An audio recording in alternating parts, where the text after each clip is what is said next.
शक और नफरत का भूत उस पर इस हद तक सवार था कि रिश्तों का खून करने में वो जरा भी संकोच नहीं करता था। होश संभालने के साथ ही बदले की आग ने उसके जहन में घर कर लिया था और वह एक के बाद एक अपराधों को अंजाम देता चला गया। वह बेहद शातिर तरीके से कत्ल की वारदात को अंजाम देता था और खून के सबूत को मिटाने के लिए चश्मदीद या राजदार को भी मौत के घाट उतार देता था। इस तरह से उसने एक या दो नहीं 7 लोगों को मौत की नींद सुला दिया। हत्या करना तो उसे जैसे उसका शौक बन गया। उसने उन लोगों का कत्ल किया जो उसके नजदीकी थे या किसी न किसी बुरे वक्त में इस साइको किलर का साथ दिया था। लेकिन कातिल कितना ही क्रूर क्यों ना हो, पर दिल के किसी कोने में प्यार का रिश्ता उसके पास भी होता है। बस यहीं पर वह गलती कर बैठा और नफरत का यह दरिंदा प्यार के रिश्ते की वजह से सलाखों के पीछे पहुंच गया। ये कहानी है उस वहशी दरिंदे की जिसने एक के बाद एक 7 लोगों को मारा। इस साइको किलर का नाम है अरुण चंद्राकर। छत्तीसगढ़ की राजधानी के कुकुरबेड़ा इलाके का निवासी, जिसने जन्म दिया, पाल पोस कर बड़ा किया, उसका कत्ल किया।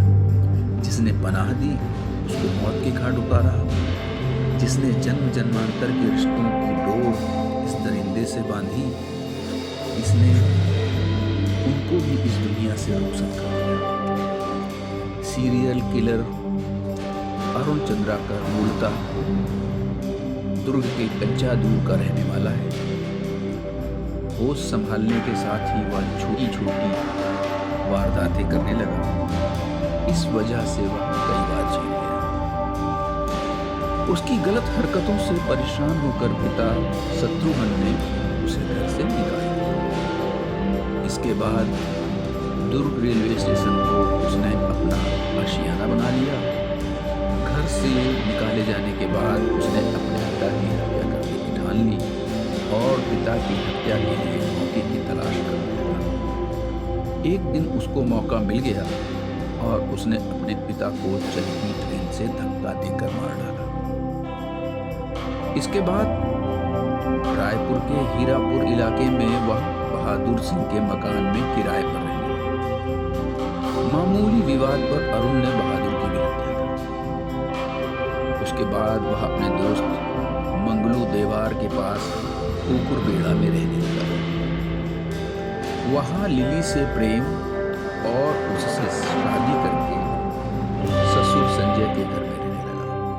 लेकिन अरुण पर खून सवार था। वह अपनी ख्वाहिश पूरी करने और बदला लेने के लिए किसी भी हद तक जा सकता था। शादी करने के बाद उसकी नजर पनाह देने वाले संजय की संपत्ति पर गई। उसके मकान पर कब्जा करने के लिए संजय की हत्या करके उसे कमरे में ही कब्र खोदकर दफन कर दिया। इसकी भनक जब अरुण की बीवी लिली को हुई तो उसने उसकी भी हत्या कर वहीं दफना दिया। उसके बाद अरुण ने राज छिपाने के लिए अपनी साली पुष्पा को भी मार डाला और वहीं दफन कर दिया। इस तरह साइको किलर अरुण ने एक के बाद एक पिता, पत्नी, साली, साला, उसकी पत्नी, मामा, ससुर समेत 7 लोगों को मौत के घाट उतार दिया।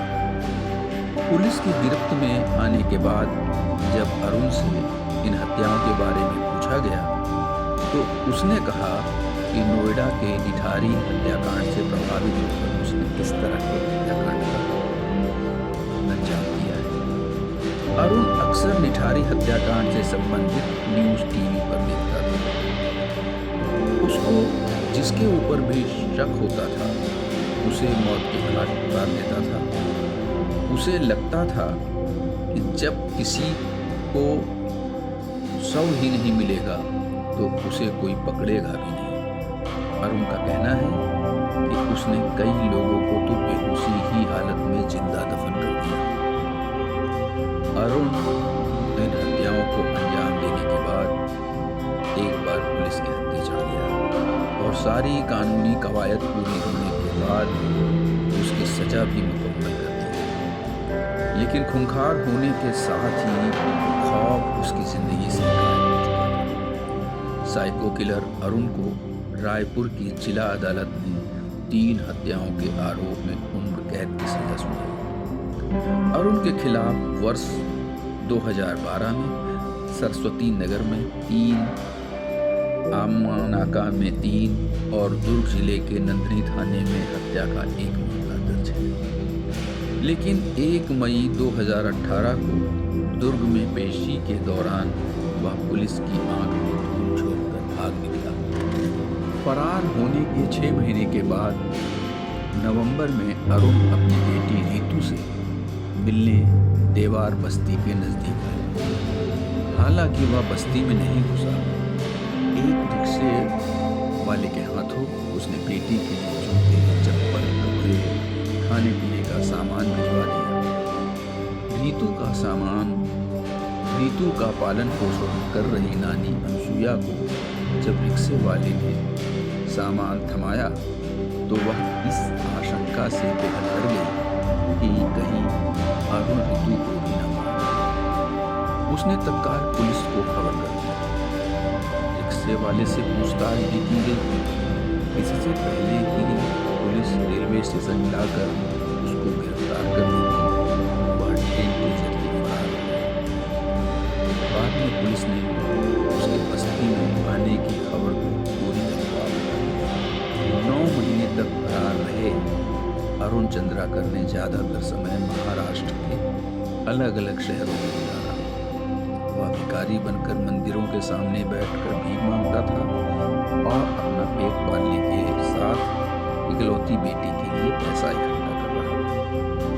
अरुण ने पूछताछ में बताया कि आमगांव, डोंगरगांव, राजनांदगांव, रसमड़ा, गोंदिया, नागपुर समेत कई शहरों में घूमते हुए रविवार 3 फरवरी को बेटी का बर्थडे सेलिब्रेट करने के लिए रिक्शे में सामान लेकर घर जा रहा था। इससे पहले ही लोगों ने पहचान कर उसे पुलिस के हवाले कर दिया।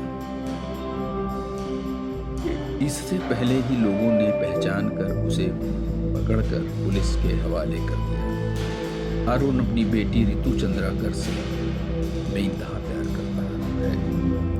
जेल में रहने और फरारी के दौरान उसे बेटी की चिंता सताती थी। वह कई बार बेटी के खाने पीने, कपड़े आदि सामान भिजवा चुका था। उसे पत्र भी लिखता था। पुलिस का दावा है कि अरुण के देवार बस्ती में आने की सूचना पर पुलिस ने घेराबंदी की थी। वह पुलिस को देखकर भागने लगा, लेकिन आमानाका रेलवे क्रॉसिंग के आगे झुरमुट में छिपा अरुण पुलिस के हत्थे चढ़ गया। पुलिस ने उसके पास से नकदी 27,000 रुपए व सामान जब्त किया। इस मामले में किलर अरुण की सास अनसुईया ने बताया कि बेटी के जन्मदिन पर अरुण इलाके में पहुंचा था। खान पान का सामान लेकर एक रिक्शे वाले को घर की तरफ भेजा। तभी परिवार के सदस्य हरकत में आए। एक को तुरंत मेन रोड की तरफ भेजा और साधुओं की वेशभूषा में अरुण की पहचान की। खबर देने पर पुलिस ने उसे पकड़ लिया। अनसुईया ने बताया कि अरुण ने जिस तरीके से 7 लोगों को मौत के घाट उतारा है, वह कभी भी हम नहीं कर सकता। जेल से फरार होना उसके लिए कोई बड़ी बात नहीं है। पहले जिस तरह से पेशी के दौरान पुलिस को उसने चकमा दिया था, आगे भी वह यह घटना दोहरा सकता है। उसके पकड़े जाने के बाद भी परिवार के सदस्य खौफ सदा दिखे। फांसी की डरते हुए परिजनों ने कहा कि अगर अरुण दोबारा फरार हुआ तो उनकी जान पर खतरा बन जाएगा। बेटी के यहाँ नहीं रहने की वजह से अरुण अभी भी क्रोध में हमला करने पहुंच सकता है। बेटी के यहाँ नहीं रहने की वजह से अरुण कभी भी क्रोध में हमला करने पहुंच सकता है। बेटी से मिलने के लिए अरुण एक बार नवरात्र के दौरान भी आया था। दरअसल बेटी डेरा में नहीं रहती। अरुण के डर की वजह से नानी अनसुईया ने उसे अपने से दूर रखने का फैसला किया है। सुरक्षा घेरे में रहने के फैसले के बाद अरुण को पता चला कि बेटी घर में है, इसलिए सामान भेजा था।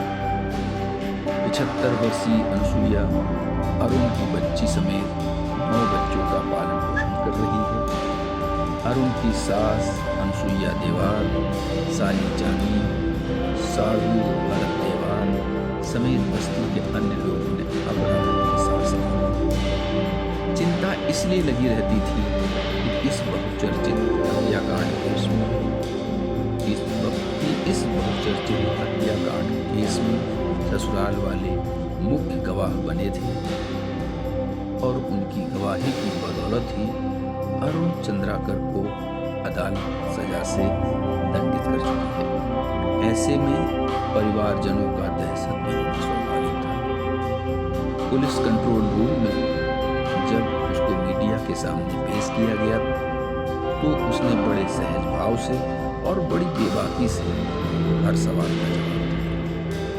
अरुण ने बताया कि दुर्ग कोर्ट में पेशी के दौरान किसी ने उसे बूढ़ा कहकर हंसी उड़ाते हुए टिप्पणी की थी कि यह कहाँ भागेगा, आराम से पेशी करा दो। यह बात उसे नागवार गुजरी थी। इस चैलेंज को स्वीकार कर वह फरार हुआ था कि वह अभी बूढ़ा नहीं हुआ है।